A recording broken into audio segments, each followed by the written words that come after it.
Welcome back, minors. My name is Amber Johnston, and I'm a counselor here at Student Wellbeing. Hi, my name is Tracy Kriegel. I'm a counselor here at Student Wellbeing. It's time for your morning cup of joe. So, Tracy, what do you think people mean when they call somebody toxic? Toxic? The thought that comes to my mind is people are unhealthy. That's the thought that comes to my mind. Like unhealthy, like maybe they just treat people badly? Yeah, they don't make good decisions. When they're approaching people, they're very unhealthy. So, things that come out of their mouth may be rude.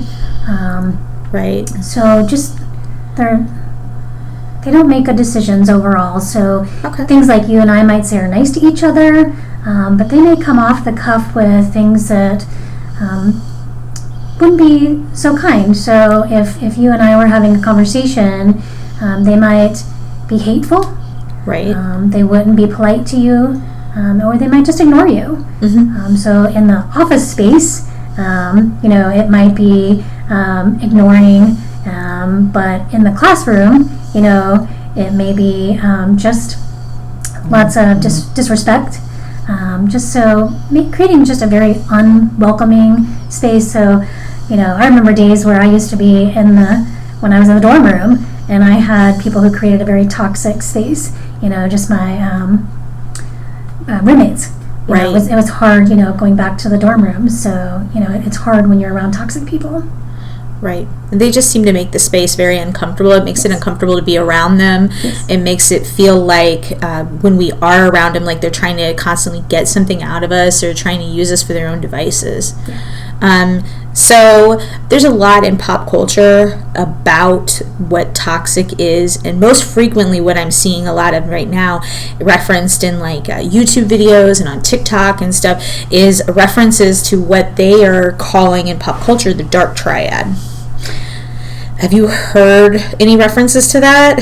So dark triad, personally I've not heard that term, so Mm-hmm. that's kind of an interesting term. In my educational background, that's not a familiar term to me. So kind of explain that to me, Amber. Well, you're right. It's actually not a clinical term. It's not one that we really use in psychology. So what they refer to in pop culture right now as the dark triad are the three conditions of psychopathy, narcissism, and Machiavellianism.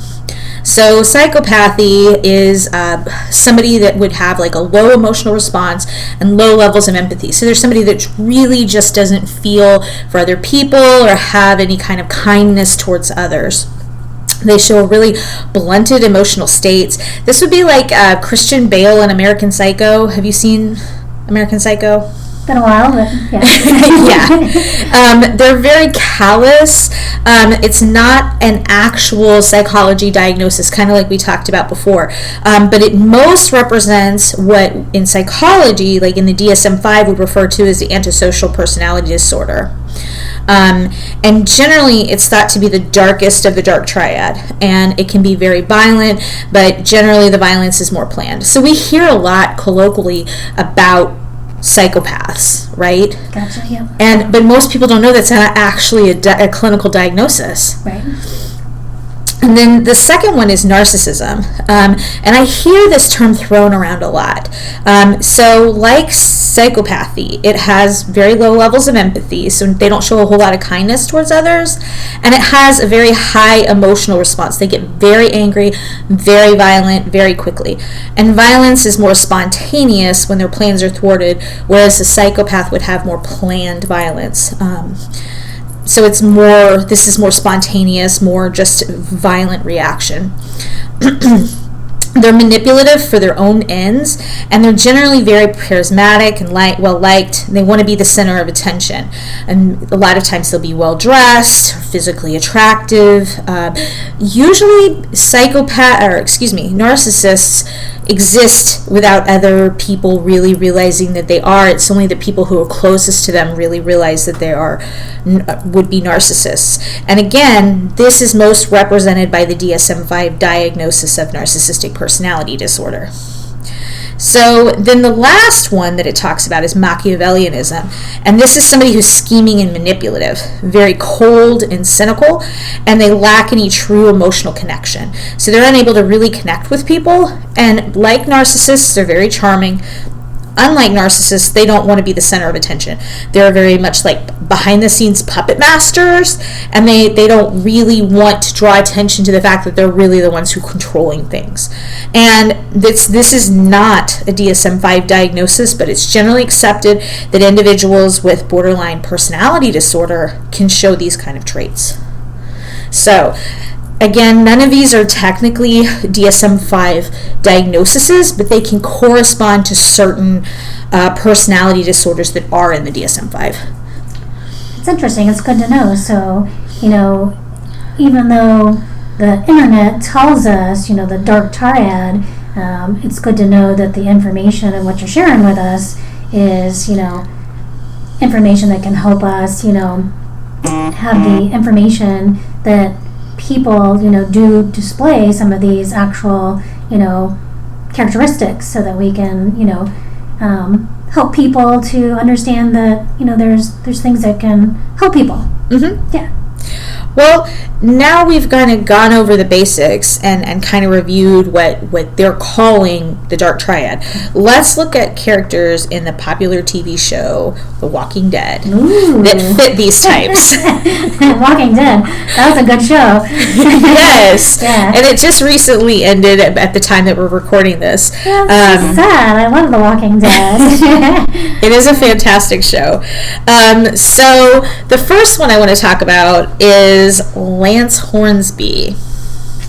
Yeah, he's got quite a character, doesn't he? He is very self-serving.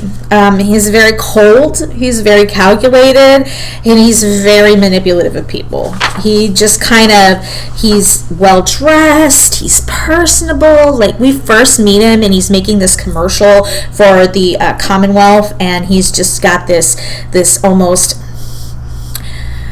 very smiley, very politician-y, like very whitewashed feel to it, if that makes sense. Like, everything is just like picket fences and little can't think of the word I'm looking for, but everything is just perfect. Manicured lawns, that's what I was looking for. Like bright picket fences and manicured lawns. It's just very, like everything is perfect.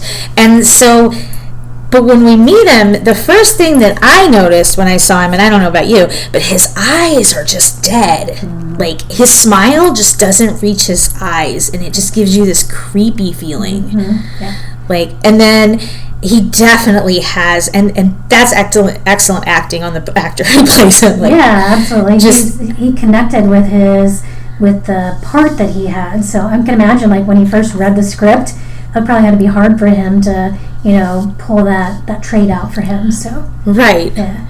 And so he definitely has like dark triad characteristics there, in that he, again, is so self-serving, and he's so manipulative of people. Like, with the stuff that he did, and here's a little bit of spoilers here for season 10, but he definitely, like, with the stuff that happened with Eugene and Stephanie, and the fact that he tricked Eugene in order to get him to come, or get him into the Commonwealth and get information out of him by having another girl like impersonate Stephanie. It's just that whole manipulation of the situation, and then the fact that he felt absolutely nothing about it is just, that was so toxic, to use lacking a better word. Yeah, no. So my second example would be Alpha, and Alpha would be more aligned with psychopathy. And she's not concerned about her appearance or being liked at all, but she is very cold and calculating and cold, to the point that she's willing to kill her own daughter. And she murdered her husband in front of her daughter when he refused to abandon the other survivors after a walker attack. Like, she was so concerned about not helping. Well, she was more concerned about her own survival than making sure that anybody else was okay, including her husband. She's willing to allow, like, there's a scene that's just absolutely epic, where she's standing out in a field and there's a whole group of whisperers, and there is one of the whisperers is holding an infant, and the infant is crying. And for those of you who aren't familiar with the whisperers, they are these people who dress in the skin of the walkers on The Walking Dead, and so there's literally these zombie characters everywhere. And so here's this woman holding this infant that's crying, and the walkers are all around them, so the walkers, of course, are attracted to the crying, and they're going to attack. And so the woman, she just is willing to allow this woman to take, instead of saving the infant, to just lay the infant down and give it to the zombies in order to preserve what they had, and just the coldness and the calculation of it. And her comment on that whole scene was, she calls it natural selection. And it's just the coldness of it is just, it's shocking. She has a definite lack of empathy, and she generally believes that we have a strong will to survive, and she's very intelligent, but just this very animalistic, very the strong survive kind of mentality. Yeah, you said animalistic, like, and I was, envisioning it almost dehumanizes people, because we as humans, we have empathy and we have compassion for each other, and that wouldn't be normal for us as human beings to allow a child to be sacrificed. Right. we would cling to that child, we would want to protect. We as humans have this natural protective instinct to want to shelter our own, whereas animals, it's for the survivalist of, the tribe or the pact, whatever you want to call the particular, animal group. But for us as human beings, we want to protect our kind, right. So when it comes to, looking at, the psychopathic personality, it's just really, looking at that trait and that characteristic is so hard to cope with, so when you're identifying that characteristic, is one of those things that with Alpha, she had a very destructive nature. Yes. Whereas, with us as human beings, we have that loving, caring, kind, right. Empathy for one another, which I think that's that piece that we want to instill that in each other. Right. Yeah. So my next example is Negan, because I have heard and seen so many people refer to Negan as being a psychopath, and he certainly has some and I've heard him called a narcissist as well, and he certainly does have some narcissistic traits, like absolutely 100%, but he doesn't really fit the textbook definition of narcissist. He likes to be the center of attention. He's very well dressed and charismatic, and he's blunt. And I've said this, and I will continue to say this: blunt and mean are not the same thing, and he is both. So he quote tells it like it is, and you can be honest and forthright without being unkind, and he is very much on the unkind end of that. And whereas you have, on the opposite end, you have Daryl, who's a great example of honesty and kindness together, and how those can exist together in the same space, where you don't have to sugarcoat things. You can actually be blunt and kind. So Daryl would be that, where you have Negan on the opposite end, who's just outright insulting. So later, when he first appears, absolutely, I would 100% agree with you that he is and as the show progresses, we really kind of find out the reasons why he was acting the way he was, and we find out that he actually has a streak of kindness in him. You start to see that really with how he acts and behaves with Carl, and how he behaves with Judith. He actually really grieves when Carl dies, and he protects Judith and when she got lost in the snow during the snowstorm. He is, yes, very alpha male but he does it because he has to control the people that are under him. You find out that the saviors are primarily made up of people that are former like prisoners and criminals, and that's the way that he keeps them in line. That's how he controls them. And he has a lot of admiration to people who have strong personalities that are very able to command and lead, like Maggie, Rick, Daryl. He has a lot of respect for them, and arguably some of the people that were under him that were saviors that he was keeping in check had more narcissistic traits than he did, and he is even willing to kill a couple of them to kill a couple people in groups that he is trying to keep in line in order to keep from having to kill everyone. So it's kind of like, I'm going to kill a couple people to make an example, to show that I'm in power and I'm in control, because that's the society we live in right now. Because if I don't do that, then the rest of this group is going to get out of control, and then the people that I need to keep safe are going to get hurt. And that's and he absolutely does a lot of other problematic, like, we're not even getting into like all of the women that he did absolutely terrible things to. So that's a whole different podcast and a whole different topic. But there was some logic, as flawed as it may be, there was some logic behind the reason he acted the way he was. And again, we don't have to necessarily agree with his logic and how he became to this situation. It's just understanding that he definitely put some thought into the reasons for his behavior. So I guess in, thinking of Walking Dead, he got put into some pretty difficult situations. Not that he made good choices all the time, but, we as human beings, if we were put into a lot of these same situations, boy, I don't know what any of us would have done.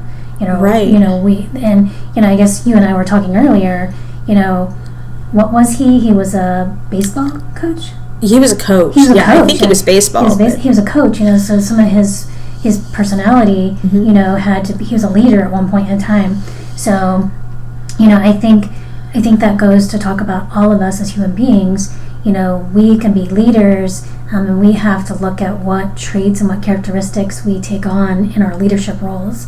And, as we become leaders, we have to pay attention to that, in our roles going forward, that we pay attention to how we take care of people who are under us. Right. and not assume roles that we become dictators. Right. And that we get into a harmful role over those people who we're in charge of, because we want to develop characteristics in people that are going to be good, not that we're going to be harmful to people or be unkind or hurtful to the people who are under our leadership. Right. So, yeah. Well, I would actually argue that a bigger example of narcissistic personality disorder would be Simon, which was the second in command of the saviors, because some of his behaviors was really very calculated. He's very ruthless, but he has that unpredictable quality that's a hallmark of that NPD. He's very high levels of emotion, and he easily feels disrespected and he reacts very violently in those cases, and he uses fear to manipulate others and make himself look more important, and as a method of power, and make himself look and appear to others that he's more powerful than he really is. And he legitimately just kills anybody he feels is weak or he feels has crossed him in any way.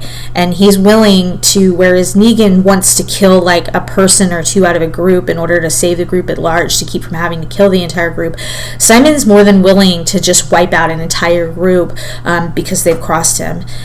He killed all the male survivors over the age of 10 at Oceanside, just because Oceanside made him mad. And he killed all of the scavengers but Jadis, and just left her by herself. His thirst for power, and his view of Negan as weak because he wasn't willing to kill entire groups the way that he was, led him to try to kill Negan and take over the Saviors. And so that kind of shows you part of like what the reason why Negan was so hard, because behind him he had people like Simon, and I'm sure there were others, but Simon's the most prevalent example. But he had people like Simon who were willing to take over the Saviors and do some really terrifically horrific things behind him. So we've kind of talked about Lance Hornsby, which was my example for the Machiavellianism. And then we talked about Alpha, which was more my example for the psychopathy. And then we talked about Simon, who was my narcissistic personality disorder example. So what do we do if we come across somebody like this in real life? The most obvious answer is kind of stay as far away from them as possible. And I think we're going to encounter people who have these, quote, what we call disorders, because that's kind of what, like you said, the pop culture is saying, the dark triad, but we know we're going to come across people who are unhealthy, because that's people grow up in unhealthy environments. We know there's trauma. We know there's stressful situations. We know there are people who don't have their needs met in society today. So we're going to come across people who are unhealthy. And so, yeah, we basically, we don't always want to be around people who are that way. But unfortunately, we can't always get away from people who are this way. And obviously, when we talk about these things in here, you've got to remember that anything that's shown at TV is absolutely an exaggerated version of these diagnoses. And so there are people that are functional, very healthy members of society who have prior diagnoses that are getting mental health treatment and actually progressing and living normal, healthy lives. So we do not want to stigmatize any of these diagnoses by any means, shape, or form. But we also want to understand if somebody's acting in some of these ways, these exaggerated ways like we've talked about, that's obviously somebody that we want to stay away from. Right, yeah. Well, and I think, Amber, like we talk about, I think it's very important for us as college students, as professionals working on campus, I think, in the world, and we have to find good coping skills, because in the environments that we live in, wherever you are today, I think it's for you to be able to say, how do I cope with the people who are around me? Because if you're in an office, if you're in a classroom, if you're wherever you are today, if you look around in your environment, if you're in a home where you're living in a toxic environment, how do you stay safe? How do you stay sane? How do you work with the individuals? How do you live with the individuals who you are with? And I think that's, to your own cognitive strength, your own emotional resiliency, how do you be you? Yes. How do you not allow other people to take your self-identity away from you? Because you being who you are is what's important. Not allowing people to take your own power away from you. Absolutely. And I think that's what's important for us, that key from yourself is, you be who you are. And so, I think that's that key takeaway today, is that we learn about how people behave. Right. And their actions in the world today, but ultimately, nobody can take our power away from us. Other than what we allow them to take away from us. Yes, we have to give it to them. We have to give that power to them. And so if you give them the permission to take it, that's you granting that power. Right. And so, but emotionally, you have to give them permission to take it. Right. And so that's part of that strength that you find within yourself. And so, that's that key is not allowing people to take your own strength away from you. Right. So part of the way that we can do that is we can go, if we have the ability to go no contact with somebody that's very toxic, we can use that. But not all situations can we go no contact with. Sometimes there's people that we have to interact with on for whatever reason, and there's a very good pop culture-y term for this, the technique called gray rock, and I actually use this when I do therapy a lot because it's extremely effective. So gray rock, for those of you who are not familiar, gray rock is just basically not being an emotional energy source for the person who is toxic. So you keep conversations very short and sweet. You keep your expression neutral. You don't react. You think of yourself as just a very gray, boring rock, and you want to keep the topic of the conversation neutral and boring. And if they try to start an argument, don't get upset. Just be neutral. Be bland.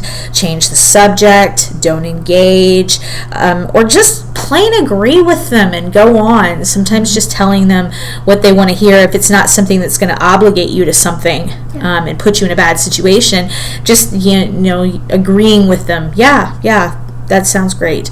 And then going on will sometimes just kind of take the wind out of their sails. Is a non-committal answer for a yes or no question. Just as a quick aside, like you go, like you don't, it doesn't mean anything. Right. Keep information limited. They don't need every detail of your life, so keep it limited, and remember, information is power, so don't give them the ammunition. Avoid eye contact. It removes the attention that they're seeking, because a lot of this is attention-seeking behavior. And when they lose interest, disengage from them. Don't allow what they're saying to impact your own view of yourself, and remember, they're only saying it to get in your head, and they're pretty good at that. Right.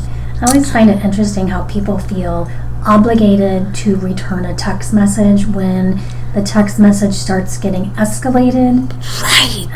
So I find it, people can end a conversation, and just say, we'll talk about this when I get home. Or, I'll call you at the end of my day.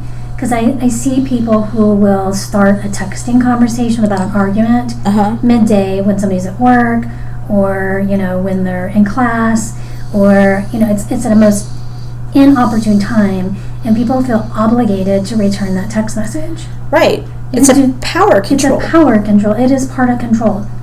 You do not have to return that text message because that is control.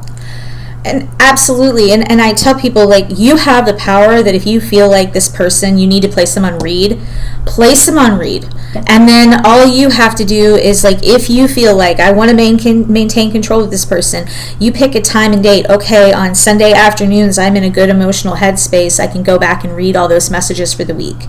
So then when you are in a calm state, you can go back and you can read it, and all those panicky, argument starting things are going to look a whole lot different on Sunday when they sent it 3 days ago. Right. So you pick when you answer. You pick what you're willing to engage on. So if you get to that Sunday and you're reading those texts and you're like, I don't want to have that argument, you don't have to have that argument. Yeah.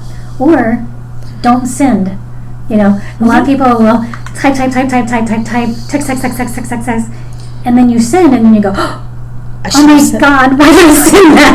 Why did I send that? Oh my gosh. So, but if you have the need, put it in a note, like on your phone, type it out in a note and read it to yourself, and then go, what does that sound like? Read it outside loud to yourself, and then after you've read it, really listen to what it sounds like.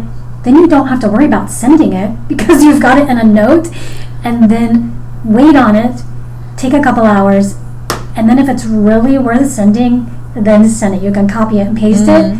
But after you've sat on it for a minute, you might realize how much emotion of hurt was behind it and how it didn't need to be sent. Right. But when you do it in the heat of anger in the moment, you realize it really wasn't meant to be sent because you're reacting on emotion. Yes. Things that are sent on an action of emotion tend to cause more hurt and pain.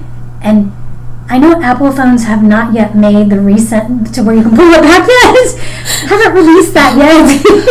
Oh man, I wish they had. I know, me too. And Android hasn't made that yet either. So we haven't got that. That hasn't been made in technology yet. Somebody might be working on that. So if you're a computer engineer yet, or computer science major out there that's working on pulling that back, keep going for it. Like Snapchat of text. Yeah, so if you've got that, you're working on that, kudos to you. Keep going. So we need that technology. But, emotional control says put it in a note, read it, sleep on it. And then come back. And come back to it. Yeah, so you might find that if you've slept on it overnight, it really didn't need to be sent.